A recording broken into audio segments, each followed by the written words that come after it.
Good morning, good afternoon, good evening, or whatever time you may watch this. Um, my lessons from this past week.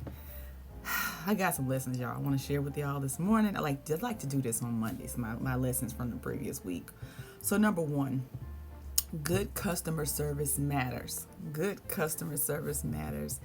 I was working with someone to help with my store, my Etsy store.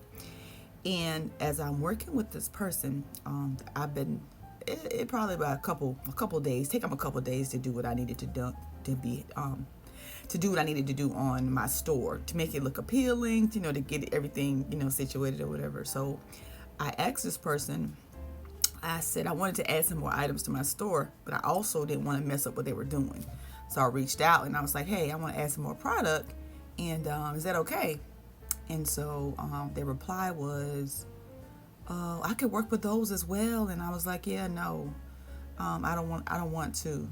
I don't want you to touch. I don't want you to do these items right here that I'm adding. Just work on the ones that we already talked about, that we discussed. I already paid for, right?" And this person said, "Well, I don't get you." And I said, "Well, I don't get you. You expect me to make an additional investment, and I have not seen the results from the first investment. That does not make sense to me." Then they came back and it was like, "I understand." So a lot of times we have to, when it comes to customer service, if you're selling a product, you're selling a service, it's a way that you say things, right? And I know people come from different backgrounds, so they talk differently, they respond differently, and that is all good and well. If you're dealing with customers, you have to use candor, right? You got to talk in a certain way. You don't want to be offensive. Now, you can't help if somebody is offended, but you can help if you are offensive. And sometimes people don't know. So had a conversation with her about that, and then she understood after that. But definitely, it definitely was one of those conversations that you have to have, because sometimes people, they just don't know. So that's why I wanted. That was my number one lesson. One of my lessons: good customer service matters. All right, the next one: don't take anything personally. Most of the time, it's the person's filter. So a lot of times when you say something or you post something, then you see a lot of different feedback in the comment section. And it's not even about right or wrong. People see things based on their filters. And their filters are based on the things that they have experienced in life. I could be posting about one thing and somebody could be in the comment section talking about something totally different. I don't know where they got that from. But I realized that you are having a conversation. People are seeing things and they're hearing things through their filters. I don't know what they've been through. They don't know what I've been through, right? So we're going to see things differently, and that's okay. So don't take it personally when somebody disagrees or says something the total opposite of what you said or did or posted, whatever the case may be, all right? Just keep that in mind. And then the third one, your time, my time is valuable. You don't owe it to everyone that wants it. Okay? Your time is valuable. You don't owe it to everybody who wants it. I had someone unfollow me because I did not respond to they wanted me to tell me about something. I was like, "Yeah, no thanks."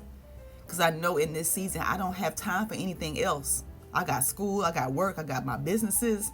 I don't have time for nothing extra. So I don't want to hear about it. Like, I don't. Respectfully, I don't want to hear about it. And they said, "I'm going to unfollow you." And I said, "Very well." You don't owe anybody your time. You don't owe it. Your time is valuable, right? We don't get that back. You can get money back. You can't get no time back. So I don't just give it away to anybody just because they say they want it. Okay? And the next lesson: do it scared. The fear will still be there. You got to push past it. So I am in school to be a counselor, and we got practicums coming up. So now we're in training for these practicums, and they put us in separate rooms. So they said, okay, so practicum 1 students, practicum 2 students, and people who wanted to do groups. Because the practicum 2, we're gonna have to do group. We're gonna have to do group leading. So I'm like, oh my God, let me go get some training on that, because I don't want to just be out there for the first time, and I've never done it before, right? In practicums, because that's when you're getting graded. They're grading you everything, in practicums. So I raised my hand to go first, right? And so me and this other person, they co-led and I led. And we did group counseling. So we just give a topic and people talked about it. And there's certain things that we had to do. Like when people, if one person was talking more than the other person, we had to kind of like cut them off and let somebody else talk. Make sure that everybody was talking, everybody was getting their voices heard, because in those large rooms of counseling, you want to make sure that everybody gets a turn talking and sharing. So that went really well. It was on the spot. Didn't have no clue of what we were doing, but me and this other person, like, it just worked out. We never met before, but look at here. I took the lead, and they followed up. And it worked out really well. So I'm glad that I raised my hand. I'm glad that I did it scared, right? And it turned out well. So now that I have the evidence, I'm going to do it again scared. Nevertheless, I have the evidence as to, I know I can do that. I know that I have the skills and tools to do that. Sometimes we get in our head and we just overthink it, and we don't do anything, because fear will paralyze you. You got to push past it, okay? And fear is a spirit as well. So next, it's hard to move forward if you keep blaming others for where you are. It's hard to move forward if you keep blaming other people for where you are. And here's the thing: when it comes to blaming other people, you're not taking ownership. And when you're not taking ownership, you're giving the ownership to them. Sometimes they don't even know they have it, right? And you're like, I can't do this and I can't do that because they ain't never apologized. And I'm this way because so and so hurt me. I'm this way because my daddy wasn't there. I'm this way because my mama wasn't there. I'm this way because this man, whatever the case may be. We can blame people all day long, but it's not gonna get you nowhere. You must take accountability for where you are. Now, if I had to continue to blame this person for this relationship being complete, I would have still been stuck. I would still have been mad, angry, bitter, right? I had to look at myself, because I can't do nothing with nobody else. I can only do something with me, all right? So when you shift from blaming to accountability, then you get to move differently. You get to make better choices, all right? It's all up to you, not another person. They ain't coming to save you, okay? If they hurt you, I'm sorry, they're not coming to save you. They're not coming to rescue you. They are not. You are your own rescue. And then a bonus lesson. Stop saving people from the consequences of their own choices. Let them learn their lessons. Stop saving people from the consequences of their own choices. Let them learn their lesson. A lot of times we are getting in the way of people's lessons. Okay? If you make a decision, your decision is going to be pregnant with consequences. Okay, so we have to make sure that we're making the best decision for ourselves, right? And don't let nobody tell you what that decision is, because only you have to live with the consequences of those decisions. So all I can do, right, in a situation like this is ask you, okay, so how did we get here? What happened? Like, tell me what happened. Like, let's look at those steps, how we got there, right?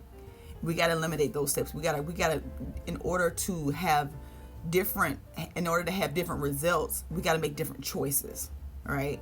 So let's look at that, because if you keep saving and rescuing people from the decisions that they make, they're never going to learn. They're going to continue to make those same mistakes. They're going to continue to make those same choices. They're going to continue to have those same results.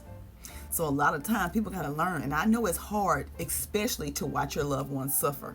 It's hard to watch your kids suffer and struggle, and you know that you can help them. But if you continue to help them, you continue to save and rescue them, how are they learning? You're not going to be here forever. You're not. They have to make the best decision for themselves, right? We can only give them the tools and skills to do that. So you move from parenting to coaching, right? Now you're their coach. If you have adult children, you are a coach, okay? So now you're coaching. All right, so tell me, what's the plan? I'm always asking my adult kids, what's the plan? Like, if they tell me, so-and-so this and so-and-so that, no. Okay, so what's the plan? What you gonna do?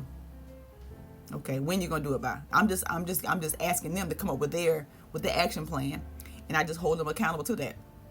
Right? Okay, so I'll check in. I don't tell them when I'm gonna check in, but I check in a couple of days later, or maybe a week or two later. It all depends on what their choices were, what their decisions they made were, and I'll follow up. Okay, so did you do this? Did you do that? What's going on? What's new? What's up? Right? So wanted to share that as well. Those are my lessons from this week. Looking forward to some new lessons this week. So I hope you have an amazing week on purpose, and I wanted to share these lessons, and hopefully they will help you so you don't do the same thing. All right. or it make you, or it'll help you understand what's already happened or happening. So that's all I got. Have an amazing week on purpose.